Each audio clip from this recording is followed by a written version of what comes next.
Greetings, my champions, and welcome to Live with Chatufa. We are so excited once again to meet on this show as we continue to look at issues that are happening in the nation, around the nation, and all over the world. As we are approaching the very awaited, ZANU-PF awaited SADC summit, we continue to hear news and more exposures of things that have happened in the past. Some of the things that are very disturbing, looking at the current situation of Zimbabwe and how SADC has failed to take part in making sure that they intervene in the solving of the Zimbabwean issues. While we are still talking about SADC and its failures, as Zimbabwean people have started to discuss on issues of, getting rid of SADC, ignoring SADC and totally having to take responsibility for our nations. We hear that Tanzanian president is alleged to have been bribed to endorse Mnangagwa Sham election. This is a very, very embarrassing thing, although it's an allegation. But to some extent, there are things that end up, pointing to some of these allegations as true because of some of the activities that could have happened in the past. All right, you still remember, family, that there was the issue of the Ruto, the president of Kenya, who came into Zimbabwe, and then all of a sudden we saw Wicknell Chivayo appearing.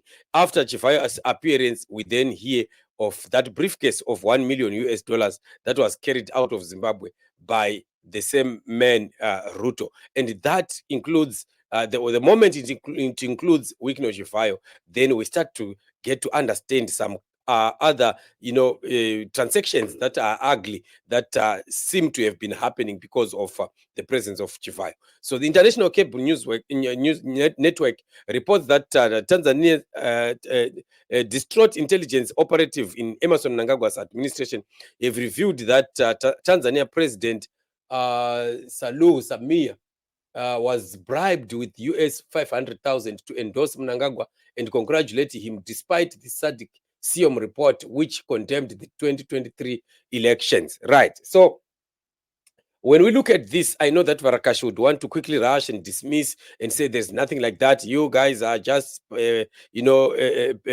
to grandstand and things like that. But the truth of the matter is, we still remember seeing Wicknell Chivayo going there. Wicknell Chivayo went to meet to Tanzania. Okay, let me not say to meet the lady, but he went to Tanzania, and from Norway we started then seeing photos of Wicknell Chivayo together with this Tanzanian lady, the president of Tanzania, and they were smiling ear to ear together, standing, next to each other and looking like buddies. But we want to ask the question: we have seen Wicknell surrounded with many ugly deals.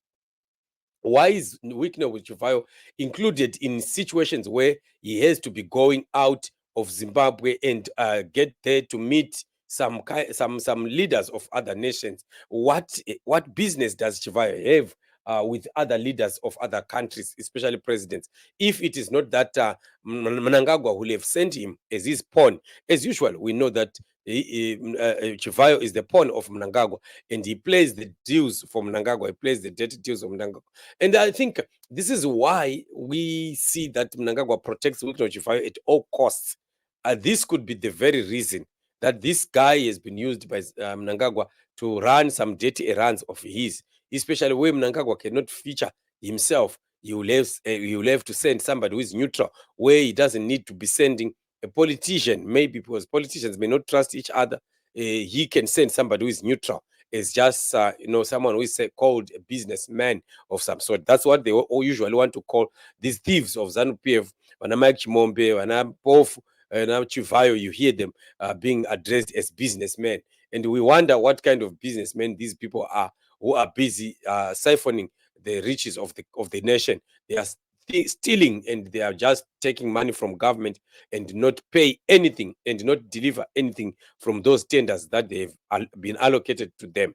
So the lady from Tanzania, if indeed she did this, then she has betrayed the Tanzanian people. Remember, the president that she took over from was a man of integrity. I'm telling you, that man, Magafuli, was one of the presidents that we really will ever have in Africa.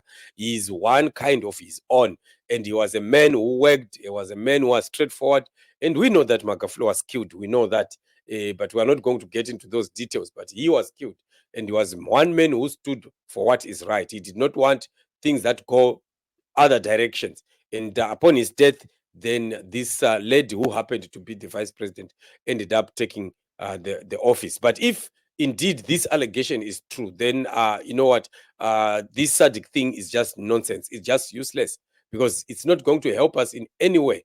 And we've seen also a lot of criticism that is coming from many quarters on Lazarus Chakwera, the president of Malawi, having taken come into Zimbabwe some days before. I think a day or two before the summit is already in Zimbabwe, and is is bringing his entourage. As always, some Malawians have been complaining about him taking also huge numbers of people traveling around, and his other shopping sprees that are not that are unending, and quite a lot of other things that are not yet really solved in Malawi. To some extent, Chakwera also has been some disappointment, especially to Malawi, because quite a lot of people in Malawi still are complaining that they haven't seen the man really doing what they expected of him. And you still remember, soon after his election, there was some demonstrations that happened again against him, and they finally died down. But I should think that people like him now, after what he did, cannot be trusted anymore. I don't think that they can survive the upcoming elections that are also going to be happening back there in that country. So looking around, we are trying to pick who amongst these people can be a man that we can trust. I think so far we just remain attached to President Hichilema of Zambia. This so far is the man who we believe is the man who can stand for us. I was let me say disappointed when I saw pictures of the president of Lesotho also walking into Zimbabwe, already arrived for the summit. So my disappointment was we thought Lesotho was now taken over by opposition, and these were supposed to be the people that were supposed to resist Mnangagwa and his moves, to demonstrate to Mnangagwa that what he's doing, the human rights abuses in Zimbabwe are not acceptable.